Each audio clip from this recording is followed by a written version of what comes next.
Welcome to our Alumni Leaders Dialogue here in Tokyo. My name is Hong. I'm the Assistant Dean for NBS Alumni Relations. I also teach accounting, which I try not to mention because students tell me they have nightmares about it still.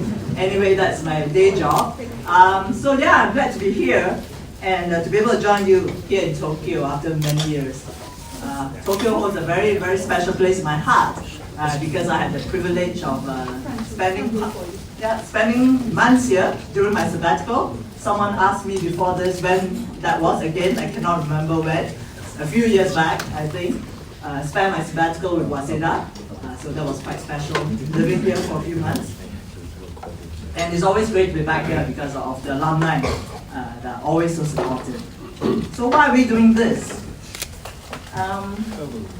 You may not know, but NBS actually we have appointed quite a number of alumni representatives across 25 countries, of course in Japan as well, and working closely with our NBS Alumni Relations, trying to do things like this, helping our alumni engage with NBS as well as the wider NTU community as well as some of our industry partners.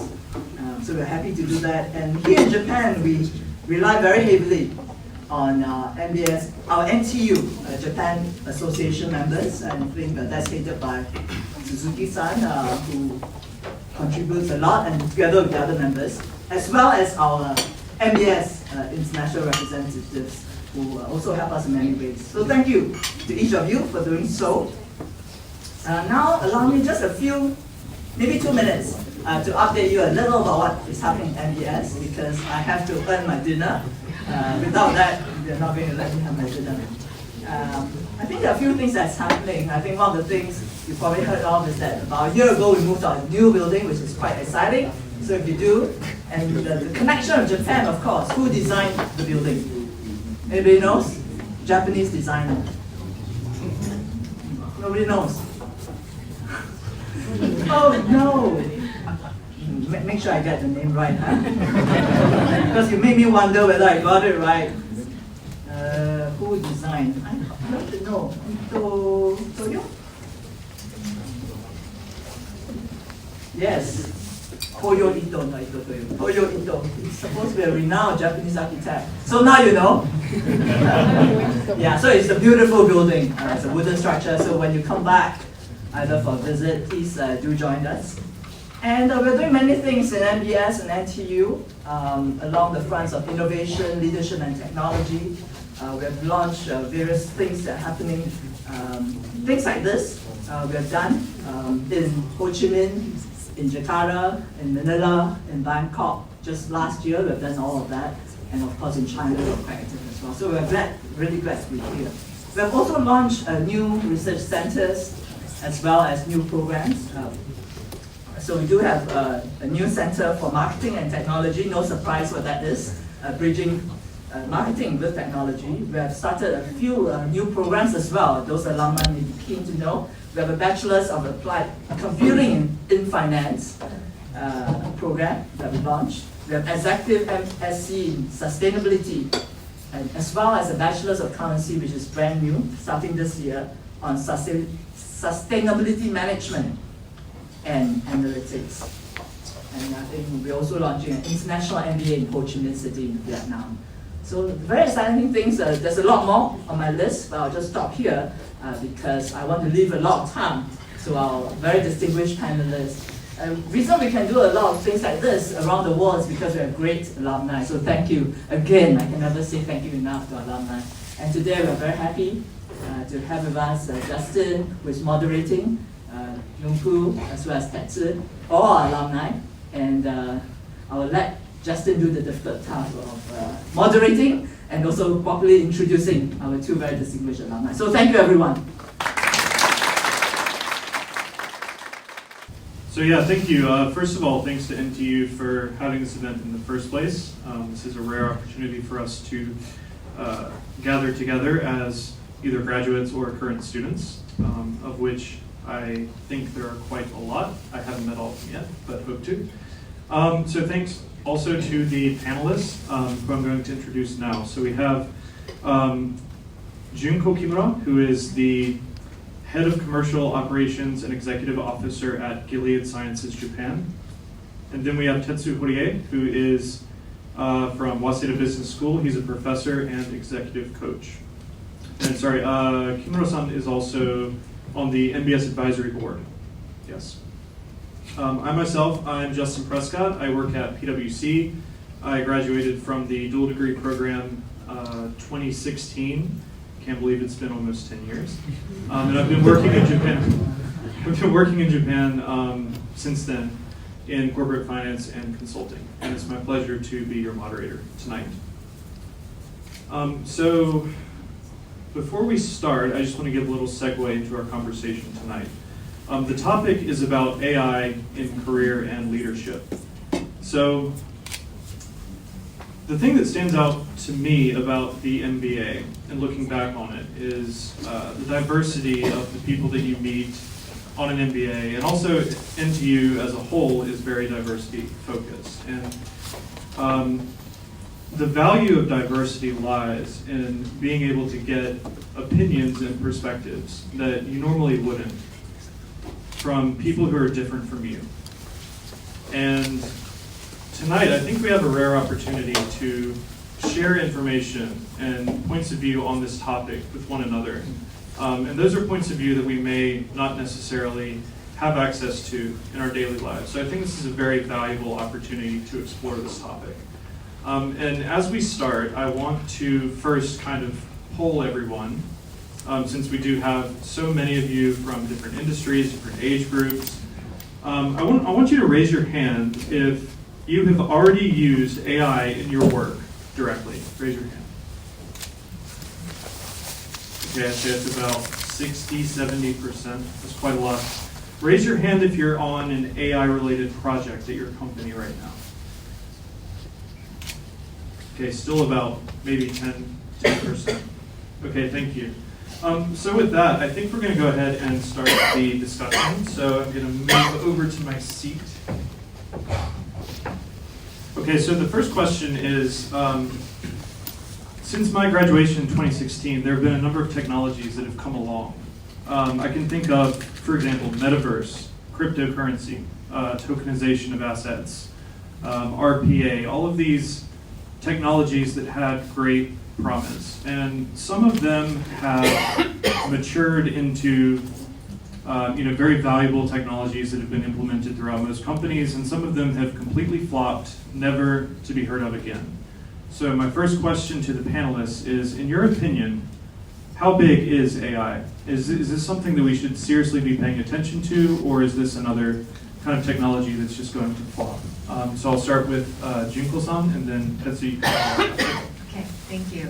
So first of all, I'm so honored to be here at the panel. So thank you very much for inviting me, and I would like to have more conversation with you after this session.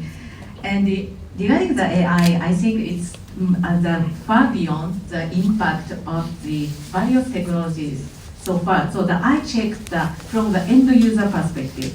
So the OpenAI, so ChatGPT, that it reached 1 million users in just 5 days. And comparing with Netflix, 3.5 years.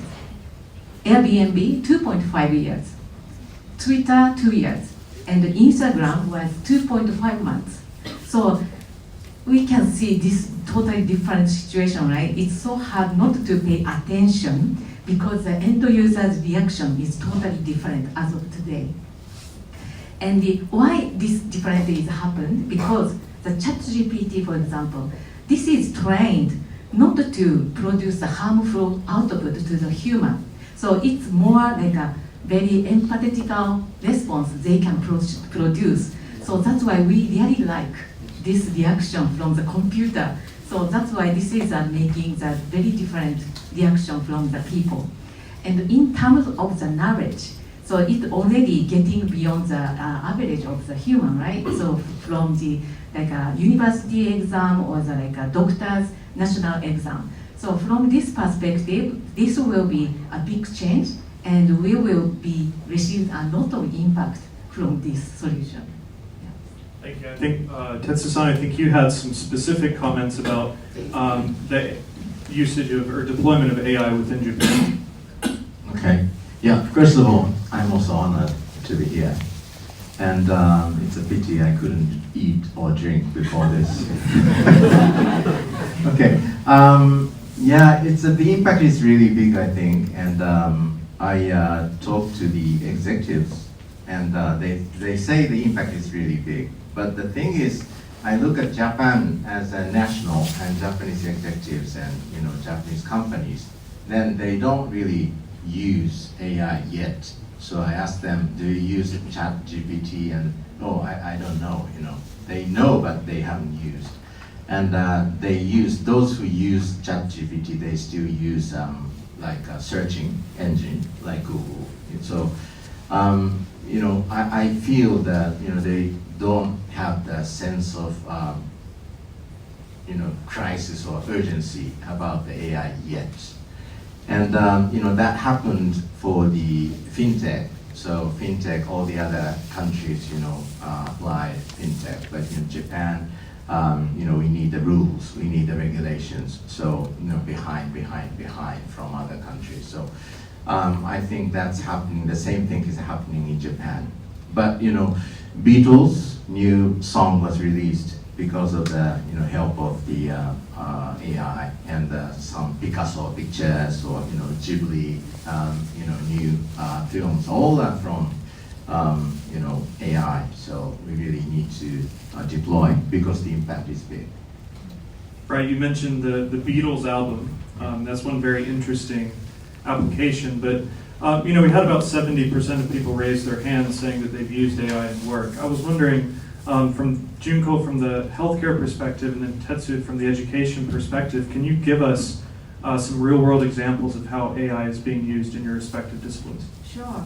So for example, I'm leading the commercial operation. It's kind of like a operation officer kind of work I'm doing. And in my area, for example, the very tangible case, so we are using some sales promotion material for the customer, the doctor. So then that generation, document generation takes so many months actually, as of today. But if we use generative AI, the period will be much shorter, like 3 months to 2 weeks will be happen. And also the customer has some interest, right, about like a healthcare science. And based on that customer needs, we can generate the better content set for the customer. And also for the sales rep. So which day, which time they should make the appointment, which day the customer opens the email. So like these all data things can be captured and make the suggestion to the sales reps. Like these actions, it's already proceeded in the company. And not only the commercial area, but also like a supply chain, R&D, so documentation things can be hugely supported by the generative AI, and also the a customer's help desk, the medical information can be also generated by the AI. So like this, efficiency improvement area, we have so many solutions, and of course we can expect some business growth driver solution in the future. So these are the situation in the pharma industry. And Tetsu-san, I think you had some comments more from the human side of things, being in the coaching area. All right. Okay. Yeah. Last week I met a friend who is a committee member of that Osaka Expo. That will be happening next year, 2025, and he said autonomous driving car will be at the sites. And they are now preparing for that. Also, they are preparing for the translation airport, and at the same time, 5 different languages that will be translated. So, wow, that's AI, I thought. In my occupation, when I teach Waseda, and then we have the professors meeting, and we have series of discussions among professors. And we have the research about the Stanford or Harvard or Berkeley, what they do because of the AI. And first of all, faculty size will be maybe half in 5 years, 10 years, scary thing. And they're talking about that, and giving the lecture, that will be disappearing. And then interactive conversation with the students, that will be replaced by AI maybe. Then what should we do? Then maybe, some professors saying we need to help support the students to grow or build them up as a human, that kind of thing.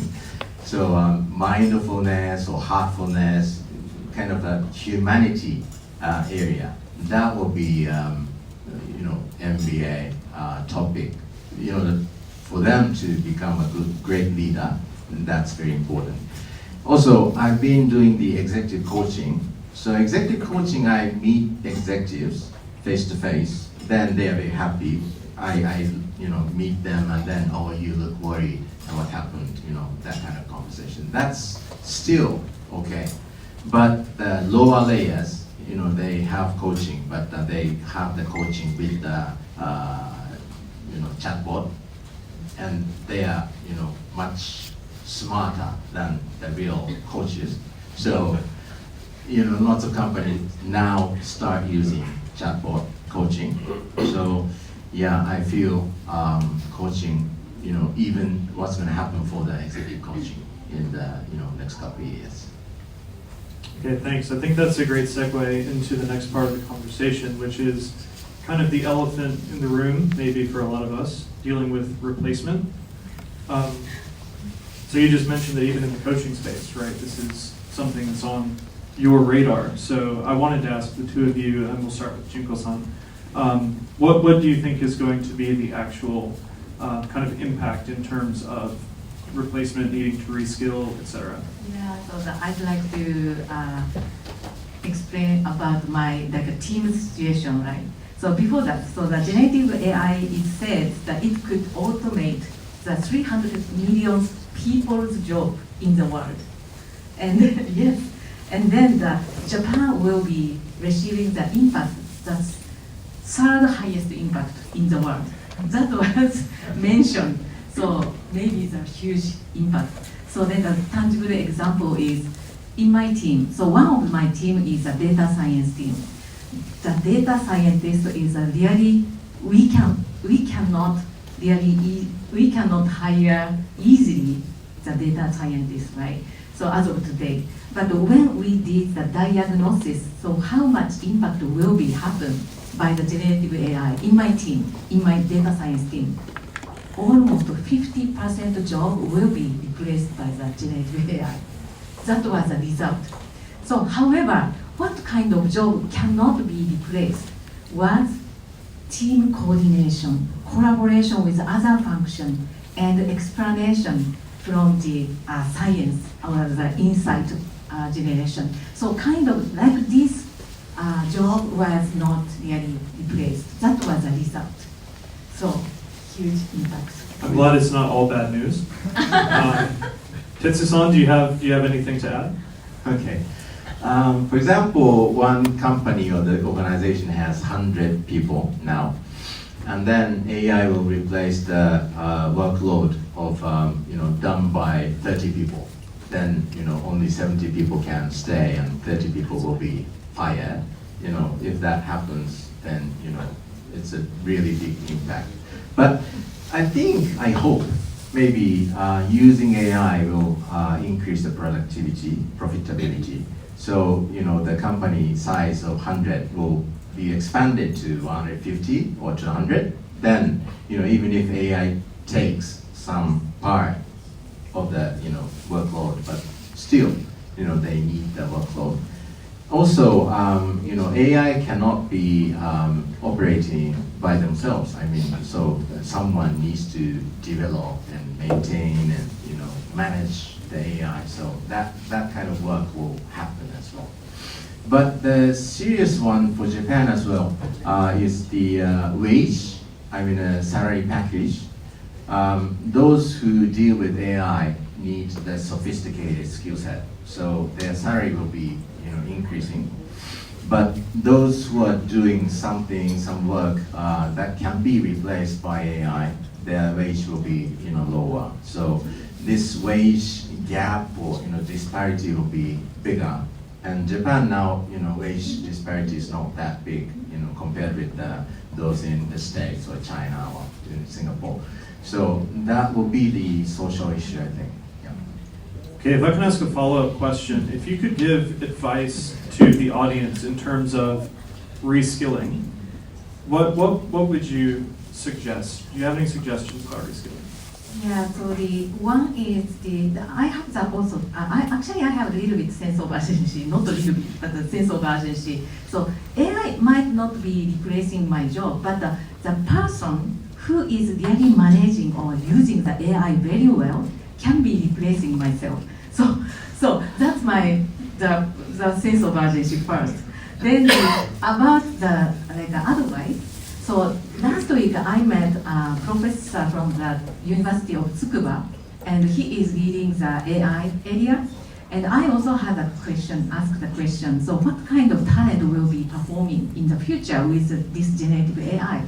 And he was saying the person who can do hacking the things can be performing. So even though with generative AI, even though the generative AI generates a very wonderful answer, that person should be think more better way should be happen. I can do something with this result, and better action is taken by that person. Like that, leadership and execution power will be required for the future. That was the advice from the professor. I see. And by hacking, you mean figuratively hacking, right? Like life hacks, or like business hacks. Yes. Yeah. Not actually hacking the AI. That's how you get Terminator type situations. So, Tetsu-san, do you have anything to follow up? Okay. Yeah, the sense of urgency or some sense of crisis is difficult to develop. But my advice is, when I heard about ChatGPT, I didn't have that sense of crisis. But then I used ChatGPT practically. I do the consulting as well. And then, for example, engagement level of the organization, how to increase engagement level. Then, I think, and then I make the PPT. But I asked the ChatGPT, and then the 5 points and good title and good description, much better than mine. So, wow. And no need for me, right? I'm not required for this consulting work. So, yeah. So just use ChatGPT or AI. You then immediately know. Yeah. Just do it. Just do it. Right? I was in the bookstore the other day, and I was thinking, should I buy a book on AI? And I was thinking, what am I doing? Any book that I buy on AI is going to be outdated already. You have to just use the tool, and I think that's really good advice. Yeah.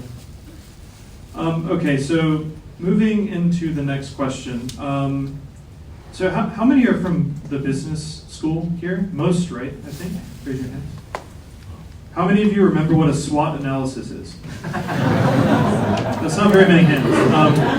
Anyway, I've asked our panelists to prepare a SWOT analysis from the perspective of a graduate coming into the workforce or a mid-career person. So how AI is going to, as a candidate, what would be your strengths and potential strengths and weaknesses, and then from the external point of view, what are the opportunities and threats, and then how do you turn the threats into the opportunities? So we'll start with Junko-san. Okay, strengths.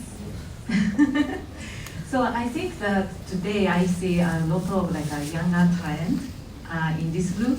So there are more generations familiar with this generative AI. So in the life you might be already using the generative AI. So that might be the opportunity to getting a better understanding than the person who is already working in the company, like a middle senior or the senior leaders. So that will be the really strength from my view. Okay, you want to just keep going into weakness? Weakness, okay. So anyways, the generative AI is not makes a decision. So they are just generating something like an answer from our question, right? So that's why the in the future, from my view, so our job might be changing to validate the answer from the generative AI for the business execution. So from that perspective, I would like to consider the business process understanding, how much we are understanding the business process itself and how much we are thinking about the better answer than the generative AI. So that might be the, not the weakness, but maybe the challenging point in the future. So how much we are better than the generative AI on that business process. Okay. How about opportunities? The opportunities, so let's be open as a mindset to utilize the AI, how we can connect from between the AI and the existing business process. That can be making a new idea to proceed our business in the future. So that's the opportunity from my view. Okay, and AI is a threat. Yes, the threat. As yes. a threat, not just, I mean, it is a threat, but. Yes, especially the subject matter we are really studying in the university might be replaced by generative AI. So that's why maybe we need to have we need to be upgraded with that understanding. So the business process perspective or the execution leadership perspective. Okay, and Tetsu-san, would you like to follow up with yours as well? Okay, I thought about this question, but I couldn't really think about AI-related SWOT analysis. But when I talk with corporate executives or corporate people, and then how about MBA students, and then they say strength, of course, is academic, knowledge, and also MBA student they learn about the practical cases. And especially in TU, then Orientally Asia cases they are familiar with.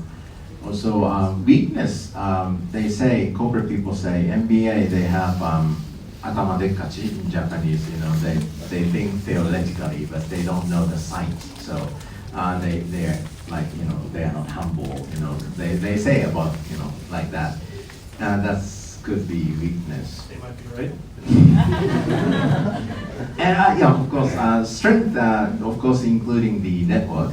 Yeah, but the opportunity, strength is a network, but the opportunity is, network we have, when we are at NTU, we have the network. But after the graduation, today we have the alumni, but after the graduation, we don't really activate, the network doesn't continue to stay there, and maybe opportunity we can, still have the, networking, opportunities and activate the weak tie. That's the opportunity.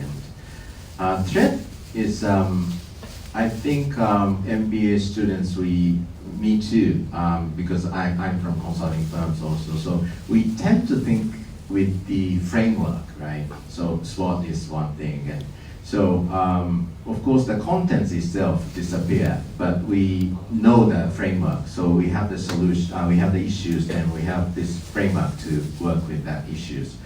And sometimes we insist on that framework, and things are going to change, but we still insist on that same framework. So that will be not a good thing. So how to turn the threat to the opportunity? Maybe we meet like this diversified group of people with different values. Then that will change our mindset, and we use a different framework, and yeah, that will happen, I think. All right, great.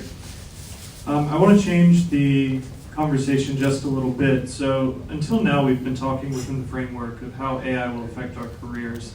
The other part of this conversation is how AI is going to affect leadership.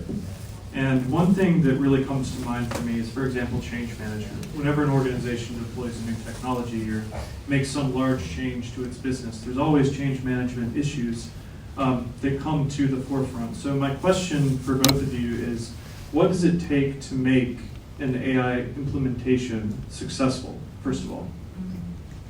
Yeah, the change management is very important, of course, because I'm, for example, like a sales, for the sales reps suggestion engine.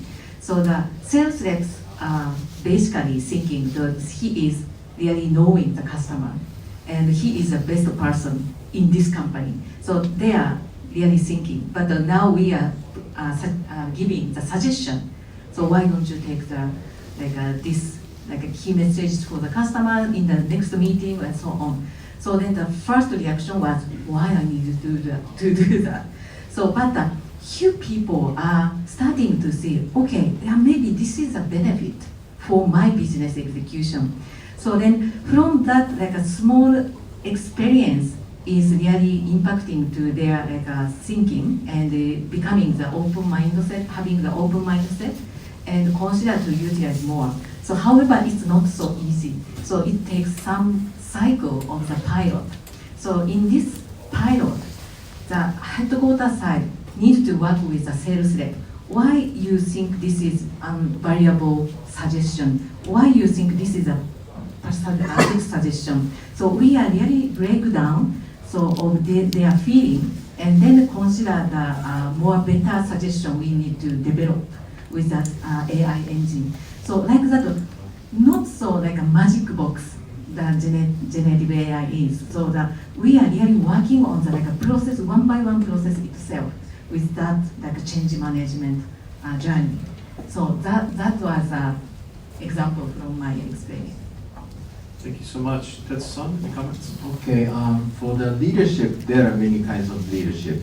Many people are talking about servant leadership or, here-to-there leadership or, mindset, fixed mindset, that kind of things.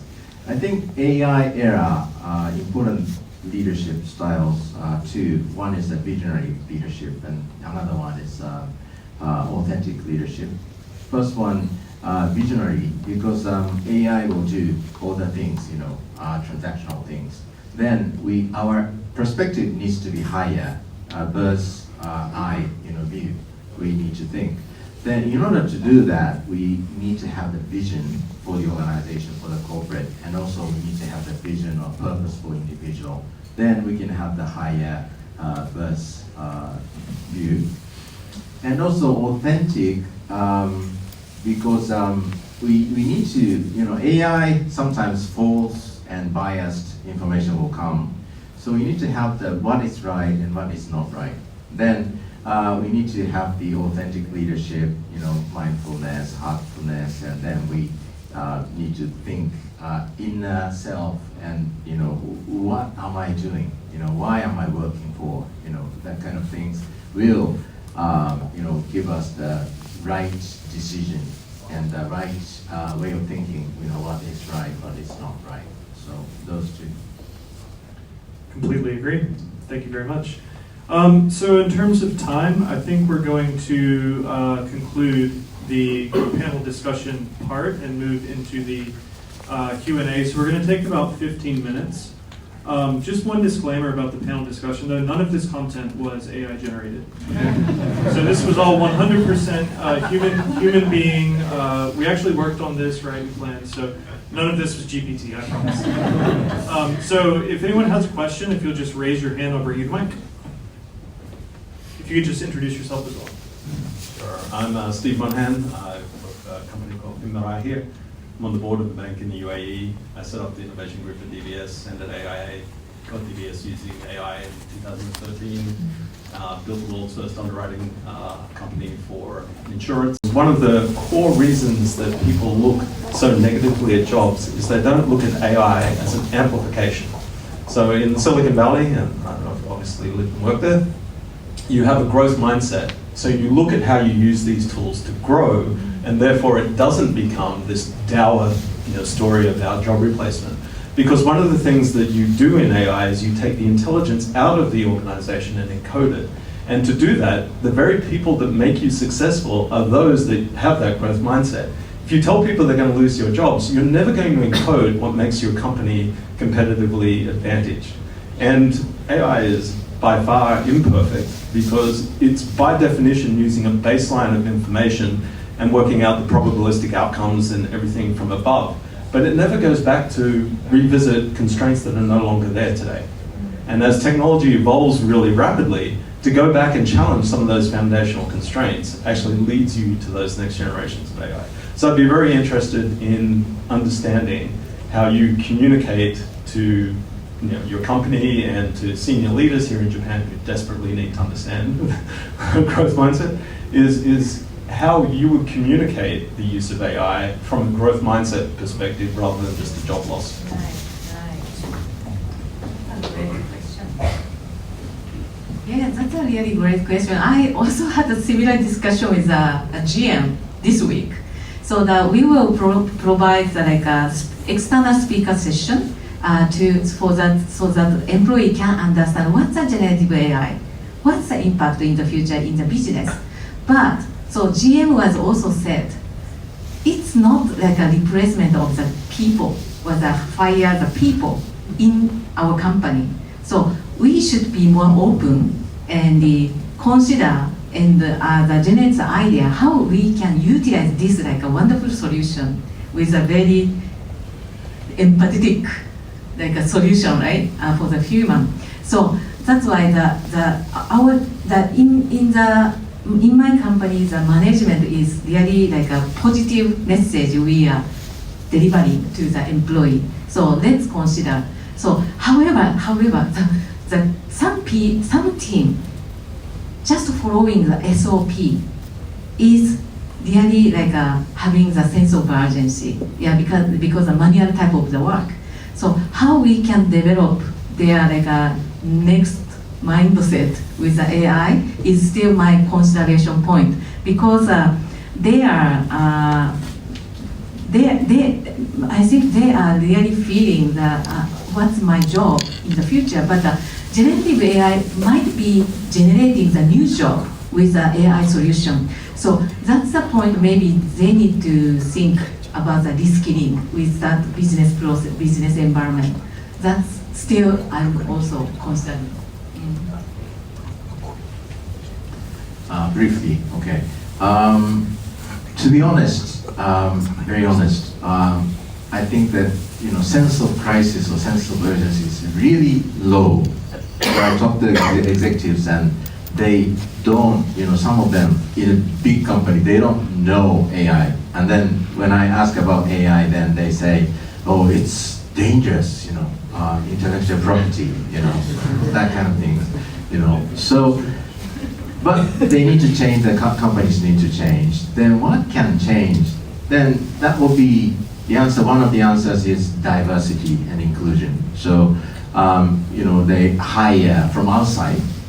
For example, someone from US or someone from China, then, he's much more, AI literacy is really high. Then he will give the, new wind, and the company culture will be changed.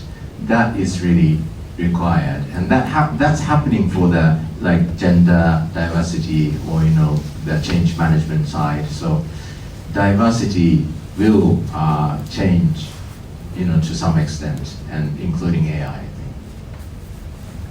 Okay, we have time for about two more. Anyone else have a question? Thank you. This is Akihiro from Maizumi. This is Akihiro. I'm currently working for the Johnson & Johnson as a FP&A. I'm from Johnson & Johnson actually. Yeah. 20 years. I'm happy to know that. But, I'm currently working as a financial planning, and then my major of the job is the focus to the next year or midterm plan. So as long as I understand the generating AI, the generating AI can contribute to understand the current situation. So do you think generating AI contribute to focus the future or focus how the AI contribute to the estimate the plan or estimate the future? Because creating the business case, we are inputting the very subjective with how we can process the project or how we can promote the the product. So do you think the generative AI contribute to estimate the prompt or estimate the future? If no, I think I will focus on the ready to do such kind of field. So I'd like to know to focus the future. Yeah. This is my personal thinking, actually, because I've never like a deep dive into your area, but from my very general understanding, so the process itself is also changed, but the speed is very fast. Is the very characteristic point of the generative AI. So that's why for example, the forecasting, how many patients and how many diagnoses, how many treatment, like that, like a process we can check and we can forecast, right? So this process should be same, but the generative AI can gather more information for that. So that might be better forecasting, but that might be worse forecasting than yours. So maybe you can try. I think, in my opinion, singularity, the word singularity, that's the situation AI exceeds people, right? So they decide everything. So it's more than human. And I think that will happen. I don't know if it's happening next year or 10 years later, but that will happen definitely, I think. And feeling, I think, humanity side, that's the only, analog side, that's the only one thing we human beings can do and AI cannot do. But is that true? I'm not sure. AI with the feeling, talent, or, cinema, film star, and then she can fall in love with human beings, That kind of feeling also can be covered by AI. That kind of era will be soon, I think. So to answer your question, I think they can estimate and then they can do what we do now. That's my opinion. Thanks very much. Hi, this is Yilei. I'm from Google. It's very sad people only talks about ChatGPT, but don't forget we also have Gemini. Honestly, in our daily work, we are already using Gemini to help us. For example, sometimes when we have a big meeting, all the slides in the first page will be, it says it's generated by Gemini, and it seems fine. You just give some keywords and we'll do like a 15-page slides and it looks very nice. I do have a question for Justin because I know you're in consulting for a very long time. Because I always felt like the AI and machine learning process is kind of like consultant how they do their work. They collected information, they trained themselves, and they came up with some final proposal. I'm interested in knowing in your daily work, are you already using AI tools or is there been discussion of has there been discussions of introducing some AI tools to your daily work, and how is that applied in consulting work? Charge the same price. Charge, it's a great question. I wasn't expecting to actually have to answer any questions. I was just supposed to be the moderator. But it is a really good question. And I have used AI as a consultant. I'll tell you how I've used it. I've used it two main ways. The first is ideation. So as a consultant, as an ex-MBA, I think it was mentioned before that one of the threats is that MBAs or consultants, we tend to put everything into a framework. And the good thing about GPT and the way that I've used it is to, if I'm using a framework, how can I be sure that everything is actually covered? Well, there's some ways. I can go ask my colleagues for their opinion. I can Google things. I can try it with a different framework and see if the same information comes out. But actually, GPT and Gen AI is great for validating my own hypotheses about problems. So let's say I put something into a 4P framework and I've said, okay, these are the factors that need to be considered in this situation. Then what I can do is I can go ask GPT, and it's going to give me what it generates, right? And then what do I do with that? Well, I don't just use it as is, obviously, because as we know, AI is still not in a state where it can output something completely perfect. But what I found is that sometimes What I came up with was missing this piece, or this perspective could actually be interesting. This is something I should think about. So that's one way that I've used it. The other way that I've used it is coding. So I can write VBA as a consultant. So here's a concrete example. I had a client that they had their business processes organized in PowerPoint. So on the y-axis, they had what department was doing this task. And then across the page, they had, I'm sure we've all seen this, right? The boxes and the triangles with decision trees and blah, blah, blah. I needed to know how many business processes were done by each department. That was part of the project I was working on. So there were 160 PowerPoint files with over 1,000 pages of business processes. There's no way I'm going to crawl through these and go one by one and find these, right? So what I did is I said, okay, I can probably do this with VBA, right? So I could write the VBA myself. That would take forever. I went to GPT and I said, I have 160 PowerPoint files in a folder. They're arranged this way. On each page, there's these color objects, these types of objects. I need you to make an Excel file. Put these color objects in this column. Put these color objects in this column. Put this shape in this column, etc. And I basically had GPT write me VBA code that I could run and basically just crystallize all of these business processes into an easy to understand Excel showing how many processes per department. That probably would have taken me 3 to 4 days to do without GPT. I did it in 15 minutes. It's done. Does that answer your question? Cool. All right.